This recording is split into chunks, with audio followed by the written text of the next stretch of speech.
31শে December বৈষম্য বিরোধী ছাত্র আন্দোলন শহীদ মিনারে কি ঘোষণা দেবে, কি থাকবে, এই নিয়ে কিন্তু একটি কৌতূহল আছে। অনেকে বলছেন যে বিপ্লবী সরকারের ঘোষণা দেওয়া হবে, অনেকে বলছেন যে না, নতুন কোনো রাজনৈতিক দলের ঘোষণা দেওয়া হবে। কি হবে আসলে তা নিয়ে যথেষ্ট পরিমাণ কৌতূহল।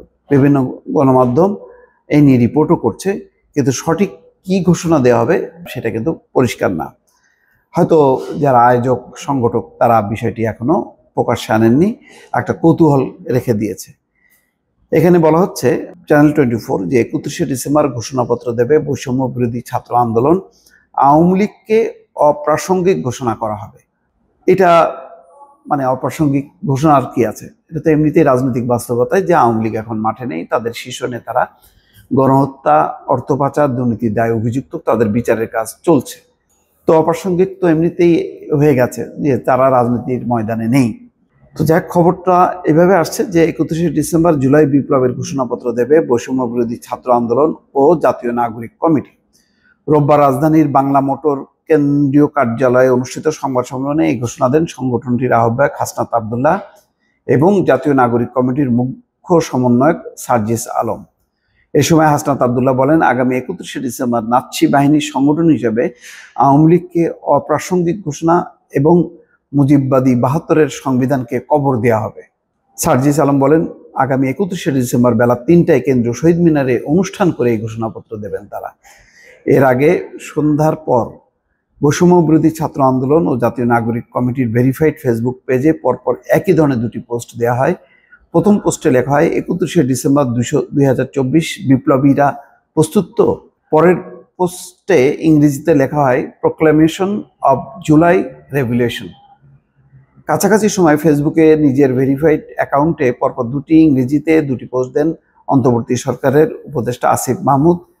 প্রথমটিতে লেখা কমরেডস নাও অর নেভার, দ্বিতীয়টিতে লেখা হয় প্রোক্লামেশন অফ জুলাই রেভলিউশন। পরে জাতীয় নাগরিক কমিটির আহ্বায়ক নাসরুদ্দিন পাটোয়ারিও ফেসবুকে ইংরেজিতে দুটি পোস্ট দেন।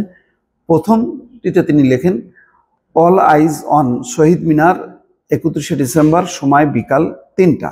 দ্বিতীয়টিতে বলা হয় proclamation of July revolution now or never. সংগঠনটির সদস্য সচিব আক্তার হোসেন ফেসবুকে লিখেছেন, এই বছরই হবে 31শে ডিসেম্বর ইনশাল্লাহ। মুখ্য সংগঠক সার্জিস আলম লেখেন, 31শে ডিসেম্বর শহীদ মিনার বিকাল 3টা, এখনই সময় বাংলাদেশের জন্য। যাক, নানা নাটকীয়ভাবে বিষয়গুলো তারা আনছেন, কিন্তু আসলে কি হতে যাচ্ছে, কি এমন তাৎপর্য থাকবে? বাংলাদেশের প্রধান প্রধান রাজনৈতিক দলগুলো যেখানে দ্রুত নির্বাচনের দাবি করছেন, তার বিপরীতে তাদের নতুন ঘোষণা কতখানি সাড়া জাগাবে পরিষ্কার না। তারপরও তারা লিখছেন।